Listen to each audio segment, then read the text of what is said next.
एक बेहतरीन सी रेसिपी हमेशा की तरह आपके लिए लेकर आई हूँ, बहुत ही सादा और आसान। आज हम बना रहे हैं पालक गोश्त और ये मैं बना रही हूँ बीफ के साथ।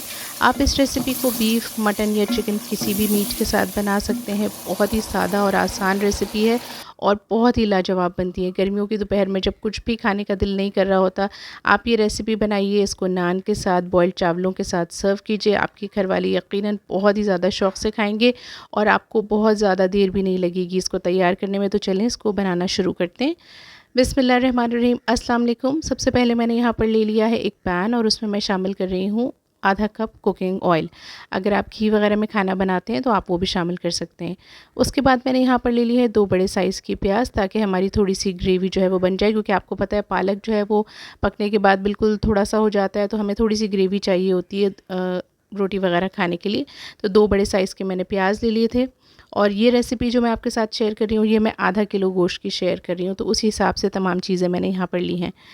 1 टेबलस्पून मैंने ले लिया है कुटा हुआ अदरक और लहसुन। जब हमारी प्याज हल्की सी फ्राई हो जाएगी, बहुत ब्राउन नहीं करना है, तब हम अदरक और लहसुन डालेंगे। और साथ ही मैंने यहाँ पर ले लिया है आधा किलो गोश्त, इसको हम शामिल कर देंगे और अच्छे से इसको भूनेंगे।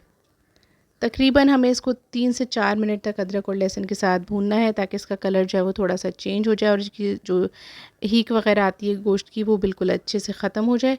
उसके बाद अब हम इसमें शामिल करेंगे टमाटर।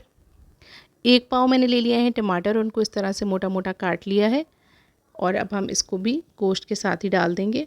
अगर आपको टमाटर इस तरह से बड़े पीसेस में कटे हुए पसंद नहीं है, तो आप इसको ब्लेंड करके भी इसमें शामिल कर सकते हैं। साथ ही कुछ मसाले शामिल कर देंगे, जिसमें सबसे पहले हमने लिया है 1 टीस्पून नमक, 1 टीस्पून हमने लिया है इसमें पिसा हुआ धनिया, 1 टीस्पून हम शामिल कर रहे हैं पिसी हुई लाल मिर्च, आधा टीस्पून हमने शामिल की है पिसी हुई हल्दी और 1 टीस्पून मैं इसमें डाल रही हूँ सफ़ेद ज़ीरा।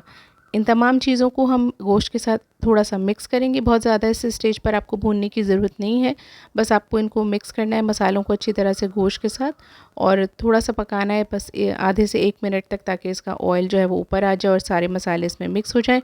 अब हम इसमें पानी शामिल करेंगे।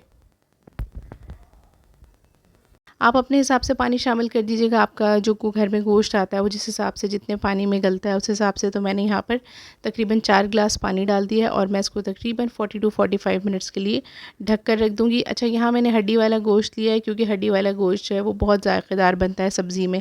तो आप चाहें तो उसको बोनलेस भी ले सकते हैं। और ये देखें, माशाल्लाह से गोश्त बहुत ही अच्छा गल गया है और साथ ही कलर भी बहुत अच्छा आ गया और पानी भी इसका बिल्कुल खुश्क हो गया।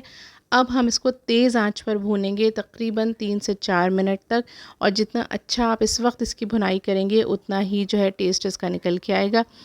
इसमें शामिल कर दिया है मैंने 1 टीस्पून पिसा हुआ गरम मसाला। वीडियो में शूट नहीं कर सकी थी, वो मुझसे स्किप हो गई थी। आप इसमें डाल दीजिएगा इस स्टेज पे जब भून रहे हो गोश्त तब।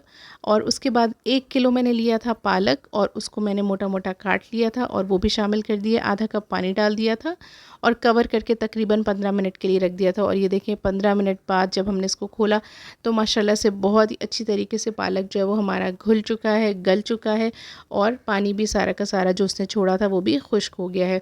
अभी थोड़ा सा पानी मेरे हिसाब से है, अगर आपको इसी तरह की ग्रेवी पसंद हो तो आप ऐसे भी सर्व कर सकते हैं। मैं इसको ज़रा सा 2-3 मिनट पकाकर इसका जो पानी है वो खुश्क करूँगी और उसके बाद हम इसको डिश में सर्व करेंगे।